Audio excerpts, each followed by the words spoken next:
Hi. Hello po. Hello, good evening. Ayan, Ashton, paano mo hinaharap yung pressure? Kasi, syempre, di ba may pressure din sa'yo.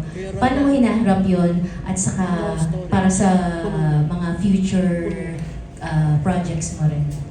Siguro po yung pressure na nanggagaling sa ibang tao, hindi ko po masyado in-entertain. Hindi ko po siya masyado pinapansin. Kasi meron akong sariling pressure na binibigay sa sarili ko eh. Siguro yung way ko po ng pag-handle na pressure na nararamdaman sa sarili ko is by praying po talaga. And ako po kasi, dati sinasabi ko po talaga na hindi po talaga ako makaka-work ng maayos if ang daming boses na naririnig sa utak ko, like, kaya ko ba to? Magagawa ko ba to? Mas more on kapag nandyan na po, mas more on, nandun, I jump. Yun. Tinatalon ko po talaga yung mga pressure and dinededma ko na lang po. Nice, thank you. Thank you po. There we go. Maraming salamat po. Okay, this time, meron tayong tanong ulit from a fan, #Astin. She is Denise Dump. Hi Denise Dump, I hope you're watching at sana nakuha mo yung sagot sa katanungan mo na paano mo daw ba binabalance ang trabaho at personal life? Kapag sabay-sabay, mahirap talaga i-balance kasi minsan mas pipiliin mong matulog.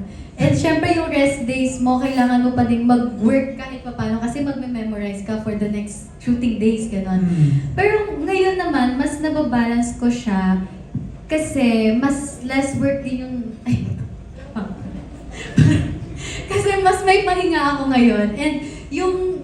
Hindi naman siya bad eh kung wala kang masyadong work ngayon. Of course. Kasi mas nakikita ko siya na parang opportunity to do what I want, to spend more with my friends, with my family. Para mga healthy poses, Yes. no? Kasi minsan kapag tuloy-tuloy ka, parang madidrain ka talaga. Oo. And minsan, kailangan mong ma-miss and ma-realize na kung, mahal ko pala itong ginagawa ko, na-miss ko eh. So, mas parang may bago kang, pag may bagong work ka, mas may yung energy mo and yung passion mo ulit, parang nasa 100% ulit. Oh, parang recharge, reset, ganyan. Yes. There we go. Okay. Sige, another person wants to ask. She is from Philippine Star, Miss Dolly Ann Carvajal. Hi, Miss Hello. Dolly. Hi, Ashton. Hello po. Congrats. Thank you po. For you, is it harder to build a character or to let go of a character since you're portraying 4 different roles here? I think mas mahirap po yung to build a character. Lalo na po dito, nahihirapan po ako kasi usually po kapag may mga bagong characters po ako, di ba po marami po yung taping days. So kinakapa ko po siya sa first 3 taping days po namin. Eh dito po, halos 2 taping days lang po kami per episode. So yung first 2 taping days po namin, sobrang kinakapa ko po siya and kailangan ko laging magtanong po sa mga directors po namin kung tama po ba yung ginagawa ko, kung align po ba siya dun sa nakikita nilang vision sa character ko. May process ka ba yung pag-switch from one character to the other? Ang hirap. Hindi ka nako-confuse. Sino ba ako today? Hindi naman po, kaya naman po. Pero masasabi ko lang po, medyo nahirapan po pala ako bumitaw sa character ni Miss Rufa. Kasi yung pananalita niya po, siguro 3 days ko po bago mawala sa sarili ko yung pananalita. Ano ba? Sample. Paano? We wanna hear it. Paano? Siya na naman, no? Kasi diba? Nahirapan kahit nasa bahay na po ako, minsan magsasalita ako, ba't ganun ako magsalita? Parang nasapian ka na ni Rufa. Yes po. Thank you. Ayan na. Pasilip lang yan sa sa part niyo ng Miss Rufa. Pero now, let's have a question from a TikTok content creator again, Miss Kat Ochoa. Hi, Miss Kat. Hi, good Hello evening. po. Congratulations po in advance. Thank you po. We just have one question. Out of all the 4 characters, which character for you yung closest sa'yo? Closest? I think yung sa balik eskwela. Siguro kasi same kami like ng tingin sa life. Kasi yung character ko po doon is parang napagod na siya sa nangyayari sa life niya and tinatry niya parang gumante. Pero at the end of the day, parang yung lesson doon is, hindi importante kung ano yung pain na naramdaman mo. Mas importante kung ano yung, kung paano ka nabuhay, kung paano mo itrato yung kapwa mo. Thank you po. Thank you po. Ayan, that's very beautiful to hear. Kaya naman, meron tayo ulit na fan na gusto magtanong sa atin. She is Siti Shaira Salik. Your question is, if you could describe the anthology in 3 words, ano daw yung 3 salitang yun? Timer starts now. Or describe ko na lang bawat, Sure. Go for so it. 4 words. Okay. Sige. In one word. In one word, yung Who's the Boss? Fun. Fun. Okay. Bahay-bahayan. Madugo. Oh, ang lapit sa fun, ha? Sorry.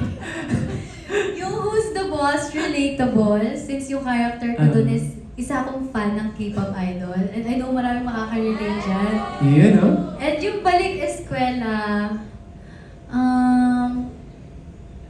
friendship.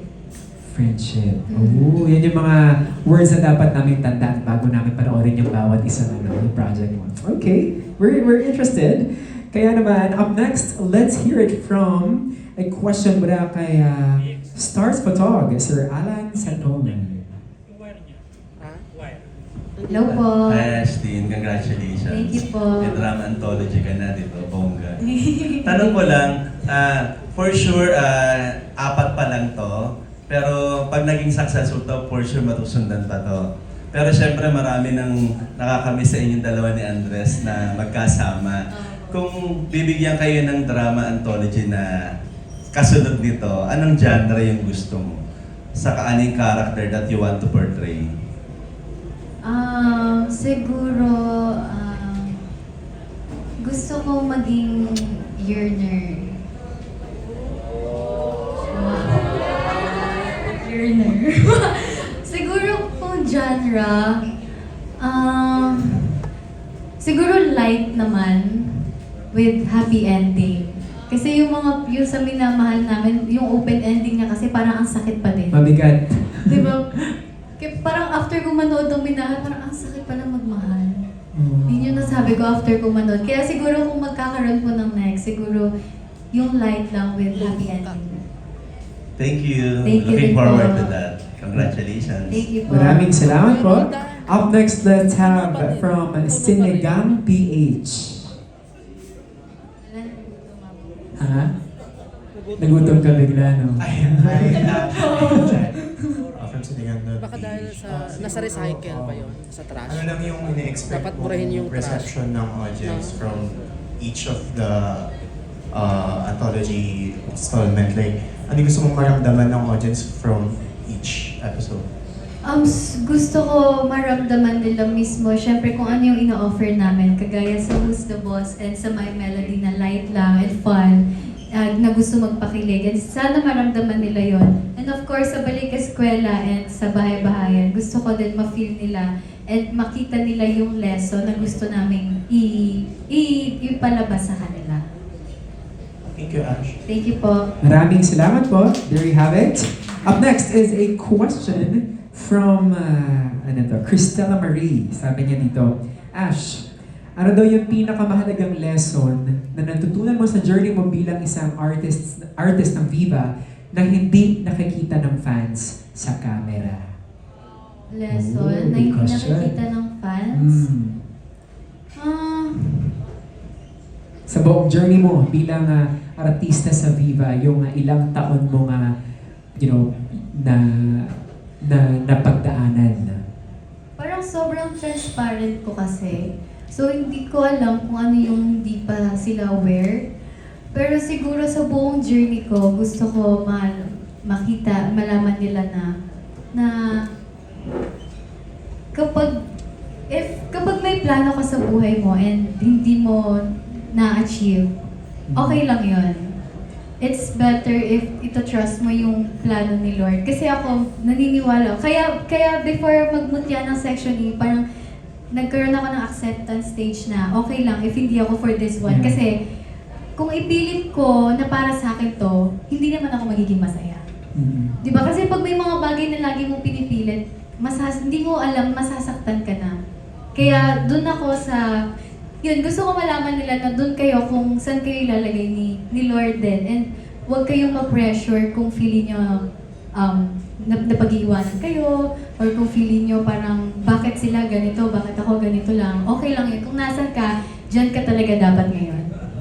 Ano ba sinasabi yung parang rejection is redirection from God? Yes. Yes, sabi din yan ni Miss Tony sa... Nung interview mo? Sa Tony. Oh, okay. Maraming salamat, Ashi. Let's have from, is this Big